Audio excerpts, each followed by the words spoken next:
Sa bawat umaga, binubuksan natin ang mga mata sa bagong pagkakataon. Ito'y pruweba na tayo'y binigyan ng pagkakataon na mabuhay ng mas mataas pa. Ngunit sa paglalakbay na ito, may mga pagkakataong parang mabibigo tayo.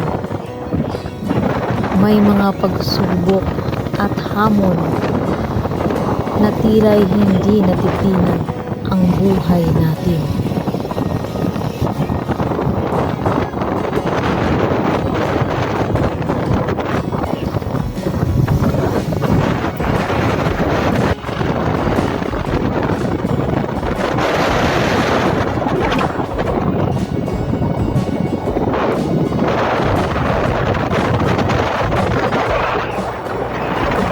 Ngunit sa kabila ng lahat, huwag tayong sumuko.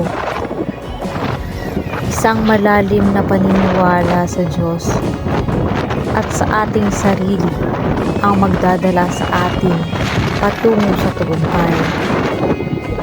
Tandaan natin na kahit gaano kahirap ang buhay, may nagmamahal sa atin na patuloy na nagbibigay ng liwanag sa ating landas. Malinis? Malalim ka? Wala naman. Malalim ka? Malinis naman.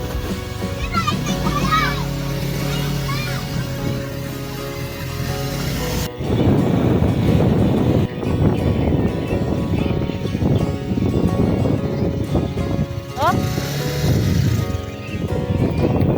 Kapag tayo'y nahihirapan, isang malasakit na puso at pagiging mabuting tao ang magsisilbing gabay. Ito ang nagbibigay halaga sa ating pagkatao at nagpapalakas ng ating loob. Sa pagiging mabuting tao, tayo'y magiging inspirasyon sa iba.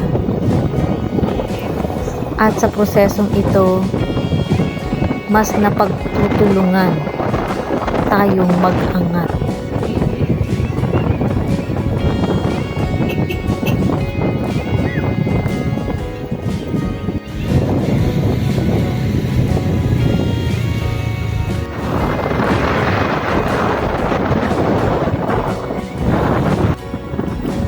Kaya hindi natin dapat sumuko. Laban lang, dahil sa pagtitiwala natin sa Diyos, sa ating sarili, at sa mabuting hangarin, magtatagumpay tayo. Ang buhay ay puno ng pag-asa at kakayahan.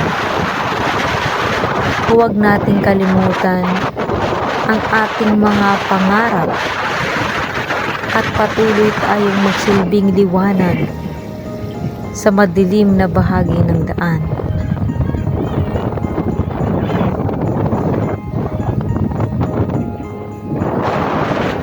Magpatuloy lang tayo sa ating tatahaking landas.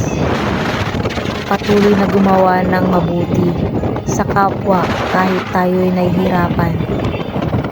Sapagkat sa ating pagtitiis, ang Diyos ang gagantimpala sa atin at tayo ay bibiyayaan ng mabuting buhay sa hinaharap.